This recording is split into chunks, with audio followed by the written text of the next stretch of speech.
গালিব আহমেদ লস্কর লিখেছেন, আমাদের মা বোনেরা বেশিরভাগই বসে বসে নামাজ আদায় করেন, তাদের কি নামাজ হবে? দিনের পত্রিকা আইডি থেকে আপনি লিখেছেন বিতরের নামাজ কি কি সূরা দিয়ে পড়তে হয়। আলিজা, আপনি জানতে চেয়েছেন শরীরে কোনো অংশে ব্যান্ডেজ লাগানো থাকলে ফরজ গোসল হবে কিনা। এরপরে কাজী রিয়াদ, আপনি জানতে চেয়েছেন বাচ্চারা অনেক সময় নিজের ছায়ার সাথে খেলা করে, এদিকে কোনো ক্ষতির সম্ভাবনা আছে? মোহাম্মদ মাসুদ, আপনি জানতে চেয়েছেন নামাজে মদ গুন্না সঠিকভাবে আদায় না করলে নামাজ হবে কিনা।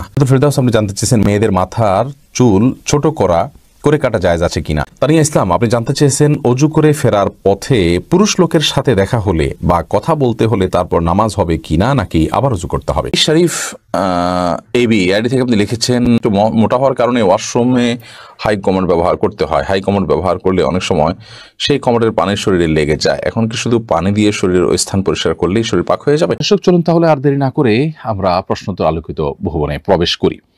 তানিয়া ইসলাম, আপনি জানতে চেয়েছেন অজু করে ফেরার পথে পুরুষ লোকের সাথে দেখা হলে বা কথা বলতে হলে তারপর নামাজ হবে কিনা, নাকি আবার অজু করতে হবে। না বোন, কোনো পুরুষ লোকের সাথে অজু করার পর যদি দেখা হয় বা কথা হয় তাতে আপনার অজু ভঙ্গ হবে না। অজু ভঙ্গ হওয়ার সাথে এর কোনো সম্পর্ক নেই।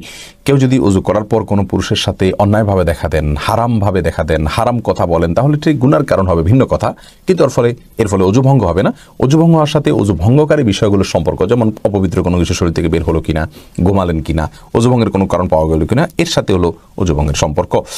এরপরে কাজী রিয়াদ, আপনি জানতে চেয়েছেন বাচ্চারা অনেক সময় নিজের ছায়ার সাথে খেলা করে, এদিকে কোনো ক্ষতির সম্ভাবনা আছে?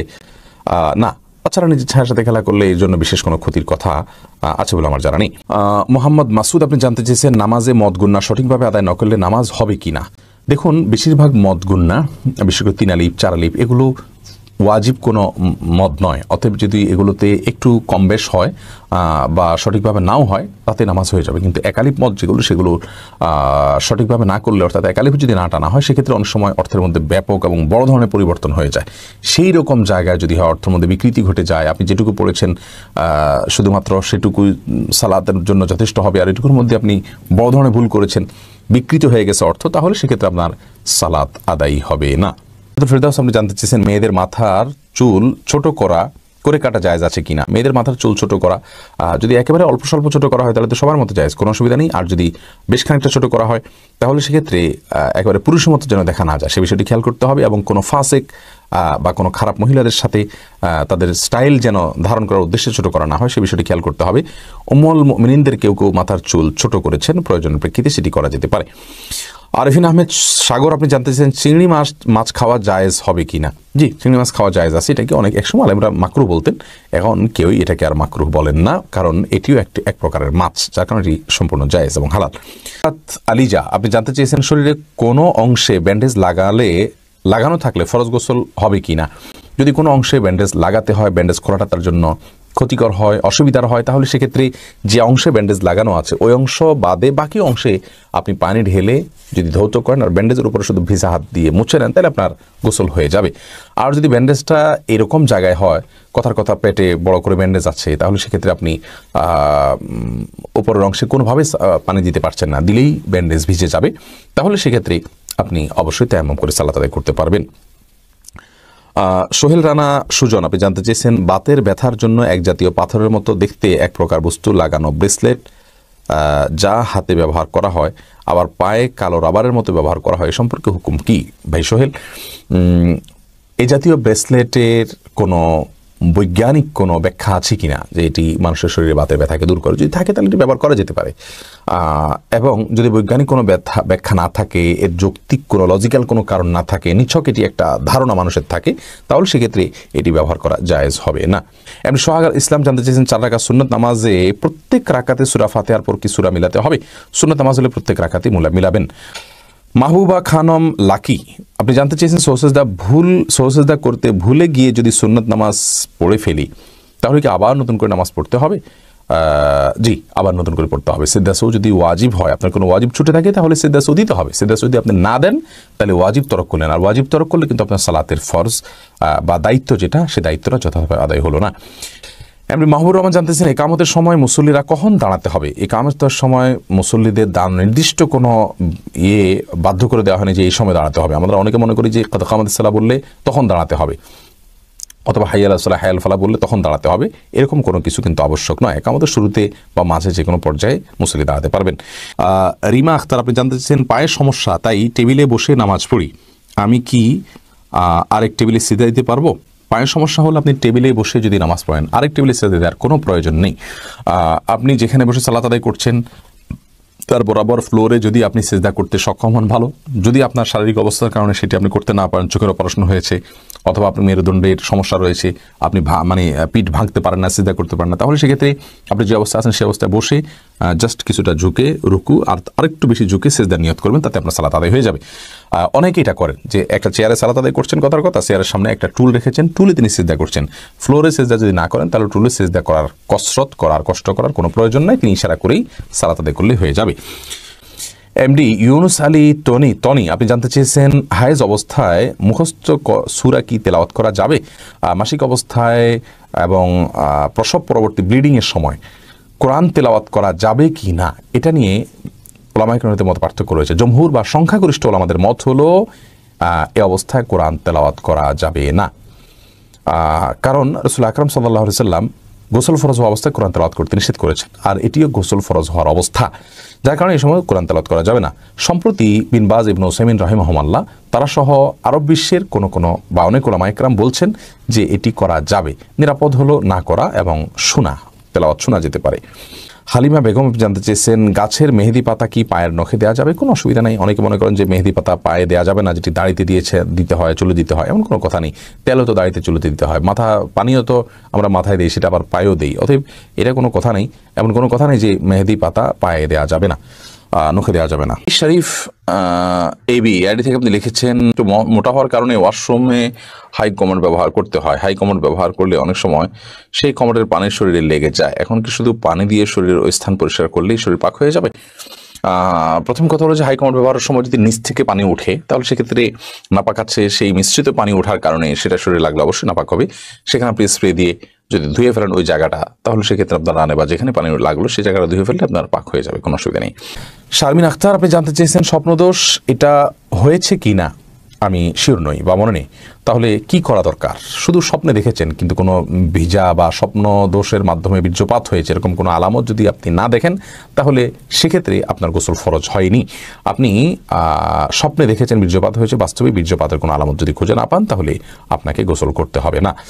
আলামিন সোহেল, আপনি জানতে চেয়েছেন শ্বশুর শাশুড়িকে মা বাবা বলা যাবে কি না? যাবে, রূপক অর্থে মা বাবা বলা যায়, প্রকৃত অর্থে বলা যাবে না। অর্থাৎ আপনার কাগজপত্রে, সার্টিফিকেটে, পাসপোর্টে, আইডেন্টিতে, বিভিন্ন জায়গাতে বাবার ঘরের জায়গায় যদি শ্বশুরের নাম, মায়ের ঘরের নাম জায়গায় আপনার শাশুড়ির নাম লেখেন তাহলে সেটি গুনাহের কারণ হবে। এরকম যদি না হয় তাহলে সেক্ষেত্রে নিছক বাবা বলতে সম্মানের দিক থেকে বাবার মতো, মা বলতে সম্মানের দিক থেকে মায়ের মতো বলা যেতে পারে। রাসূল আকরাম সাল্লাল্লাহু আলাইহি ওয়াসাল্লাম তার নিজের সম্পর্কে বলেছেন যে তোমাদের জন্য আমি বিমানজারাতিল ওয়ালিদ, বাবার মতো। তাহলে বোঝা গেল যে রূপক অর্থে আপনার বাবা বলা যেতে পারে, কোনো অসুবিধা নেই।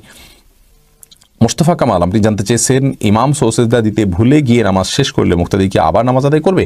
মুক্তাদিতে ইমাম সাহেবকে স্মরণ করিয়ে দিবেন, লোকমা দিবেন, তাকবীর দিবেন, সুবহানাল্লাহ বলবেন, তাতে ইমাম সাহেব যদি মনে উঠে সেজদা সৌ দেন সালাম ফেরানোর পরেও পশ্চিম কিবলার দিকে ফেরা অবস্থায়, তাহলে তো আলহামদুলিল্লাহ সবাই সালাত হয়ে গেল। আর যদি ইমাম সাহেব নাদি চলেই গেছেন, পরবর্তীতে জানা গেল যে ইমাম সাহেব একটি ওয়াজিব তরক করেছেন, তাহলে সেক্ষেত্রে মুক্তাদি নিজের ওই সালাতকে আবার দোহরাইতে হবে।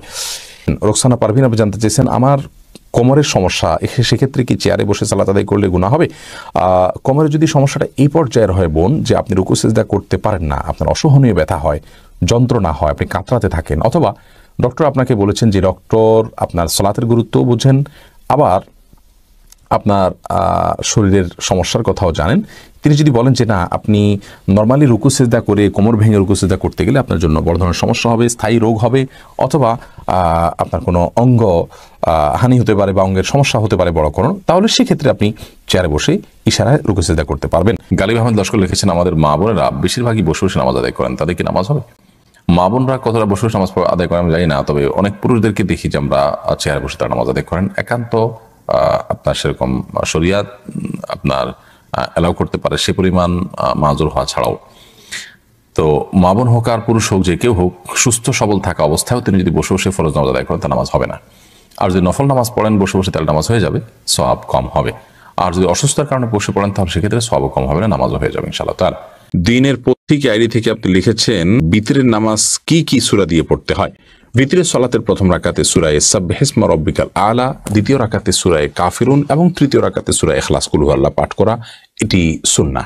নবী করিম সাল্লাল্লাহু আলাইহি ওয়াসাল্লাম বিতরের সালাতের সচরাচর এই সূরাগুলো তেলাওয়াত করতেন, বিধায় আপনি এই সূরাগুলো তেলাওয়াত করতে পারেন। আহমেদ আপনি লিখেছেন নামাজের সিজদা অবস্থায় যদি পা উঠে যায় তাহলে নামাজের কোনো সমস্যা হবে কিনা। সিজদা অবস্থায় যদি পা সামান্য উঠে আবার আপনি জায়গায় নিয়ে গেছেন, কোনো অসুবিধা হবে না। আর যদি পুরো সিজদা জুড়ে উঠে থাকে তাহলে আপনার নামাজ হবে না, কারণ নবী করিম সাল্লাল্লাহু আলাইহি ওয়াসাল্লাম বলেছেন আমি উমিরতু আন আসজুদা আলা সাবআতি আযমিন, 7টি অঙ্গের উপরে, 7টি হাড্ডির উপরে, শক্ত অঙ্গের উপরে আমাকে সিজদা করতে নির্দেশ করা হয়েছে। তার মধ্যে কপাল আর নাক, 2 হাত, 2 হাঁটু এবং 2 পায়ের যে আঙ্গুলগুলো সেগুলো। অতএব এগুলোর কোনো একটা যদি আপনার এই 7টি অঙ্গের কোনো একটি যদি সরে যায় সামান্য সময়ের জন্য অসুবিধা নেই, আবার তিনি জায়গা নিয়ে গেছেন। কিন্তু যদি পুরো সালাত জুড়ে, পুরো রাকাত জুড়ে, সিজদা জুড়ে তার এটা যদি পৃথক থাকে তাহলে সেক্ষেত্রে সেটি জায়েজ হবে না এবং সে নামাজ হবে না, কারণ এটা ওয়াজিব এই 7টা অঙ্গের উপরে সিজদা করা। আবু সাইদ আব্দুল্লাহ আপনি লিখেছেন শার্টের হাতা এবং প্যান্ট কি গুছিয়ে রেখে সালাত পড়া যাবে? শার্টের হাতা এবং প্যান্ট গুছিয়ে সালাত আদায় করা মাকরুহ, নবী করিম সাল্লাল্লাহু আলাইহি ওয়াসাল্লাম নিষেধ করেছেন এটি, এই জন্য এটা ছেড়ে সালাত আদায় করতে হবে। তবে হ্যাঁ, প্যান্টের বিষয়টা হলো সেটা যদি কেউ টাকনুন নিচে পড়ে যায় সেটা থেকে বাঁচার জন্য গোছান, তার সেটা জায়েজ আছে, কিন্তু সেটা সলাতে শুধু না বরং সবসময় এরকম রাখতে হবে। এইচ.এম. হাসান লিখেছেন 2 হাতের উপর সিজদা করলে সিজদা আদায় হবে কিনা। সিজদা করবেন আপনি জমিনে, হাতের উপরে সিজদা করবেন না। যদি কোনো কারণে হাতের উপরে কেউ সিজদা করেন, হয়তো জমিন তার জন্য উপযোগী না বা জমিনে করার কোনো ব্যবস্থা নেই, আদায় হয়ে যাবে তার সালাত। রাইসানি আপনি লিখেছেন আজানের সময় কিছু খেলে গুনাহ হবে কিনা। আজানের সময় কোনো কিছু খেলে কোনো গুনাহ হবে না। আমরা অনেকে মনে করি আজানের সময় কিছু খাওয়া বা পান করা যাবে না, এটা করা যাবে না, ওটা করা যাবে না। আপনি যে কোনো কাজ করতে পারেন, টয়লেটে থাকলে আপনি টয়লেটে কাজও সারতে পারেন। তবে আপনি যখন টয়লেটে নাই, পবিত্র জায়গায় আছেন বা স্বাভাবিক অবস্থা আছেন, তখন আপনি আজান শুনলে আজানের জবাব দেওয়ার চেষ্টা করবেন। এটা হলো মূল কথা। খেতে গেলে খাওয়ার ফাঁকে ফাঁকে আপনি আজানের জবাব দেওয়ার চেষ্টা করবেন, কিন্তু আজান হলে কিছু খেতে পারবেন না এমন কোনো কথা নেই। এখানে বিষয় হলো জবাব দেওয়ার চেষ্টা করবেন যদি আপনি পবিত্র জায়গায় থাকেন।